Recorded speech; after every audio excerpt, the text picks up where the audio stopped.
আসসালামু আলাইকুম ওরহমতুল্লাহ। এই ভিডিওটি নিয়ে বর্তমান সোশ্যাল মিডিয়াতে সমালোচনা ঝড়, অনেকেই সমালোচনা করছেন। কারণ তিনি হচ্ছেন কাবার ইমাম। কাবার ইমাম হয়ে কিভাবে দাঁড়িয়ে পানি পান করছেন, এটা কিভাবে সম্ভব? আমরা তো সারা জীবন শুনে এসেছি দাঁড়িয়ে পানি পান করা কখনো উচিত নয়।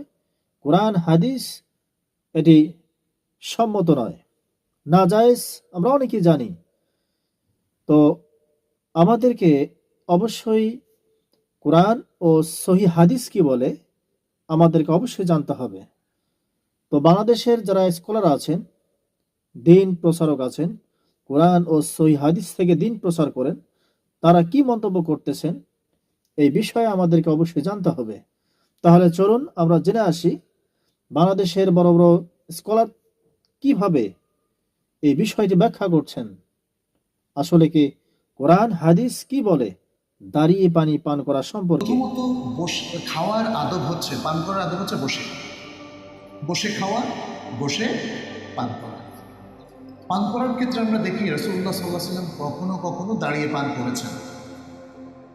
এতে বোঝা যায় পান করা আর খাওয়া কিন্তু একই জিনিস।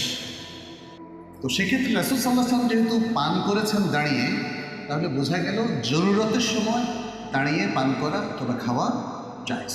বসে খায় পানি পান করা, সব ধরনের খাবার বসে খাওয়া, এটা আদব। এটা কি? এটাই আদব।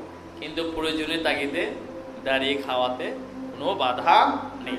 তবে চেষ্টা করবো আমরা ডান হাতে বসে খাবো ইনশাআল্লাহ। দাঁড়িয়ে পানি পান করলে বড় কোনো গুনাহ না হলেও এটা সুন্নতের খেলাফ, মাকরু হবে। নবী করিম সাল্লাল্লাহু আলাইহি ওয়াসাল্লাম সচরাচর বসে পানি পান করতেন। কখনো কেউ যদি নিরুপায় হয়ে দাঁড়িয়ে পান করে, এমন কোনো পরিবেশ আছে যেখানে বসার জায়গা নাই, বসতে অসুবিধা হবে, সেখানে পান করে ফেললেন বা করে নিলেন, তাতে ইনশাল্লাহ বড় কোনো গুনাহ হবে না। কিন্তু দাঁড়িয়ে পানি পান করার অভ্যাসটা ভালো না, সুন্নত নয়। এতে স্বাস্থ্যের জন্য ক্ষতিকর দিক আছে এবং রিস্ক থাকে গলা টলা বিভিন্ন জায়গায় আটকার, নাকে উঠার। বসে পানি পান করা হলো সুন্নত। এটা আছে সহিহ বুখারীতে খণ্ড নম্বর 7, বুক অব ড্রিঙ্কস, হাদিস নাম্বার 5615।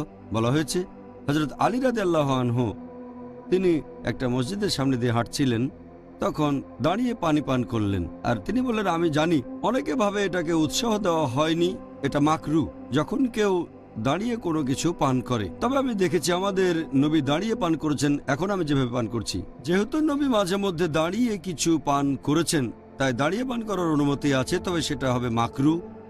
তার মানে এটা না করলে ভালো, তবে করলে কোনো শাস্তি নেই। দাঁড়িয়ে পান করতে পারবেন, কারণ নবীও দাঁড়িয়ে পান করেছেন। হয়তো পরিস্থিতির কারণে নবী দাঁড়িয়ে পান করেছেন, সেজন্য দাঁড়িয়ে কিছু পান করাটা হারাম না। আলহামদুলিল্লাহ। নিঃসন্দেহে যারা দিন প্রচারক আছেন, বড় বড় স্কলার আছেন, তারা সুন্দরভাবে আমাদেরকে ব্যাখ্যা করে বুঝিয়েছেন দাঁড়িয়ে পানি পান করা সম্পর্কে। তো অনেকেই এই ভিডিওটির মাধ্যমেই হয়তোবা শুনতে পেরেছেন। আপনারা প্রতিনিয়ত কোরআন ও সহিহ হাদিস কি বলে এই বিষয়ে যদি আপনারা জানতে চান, অবশ্যই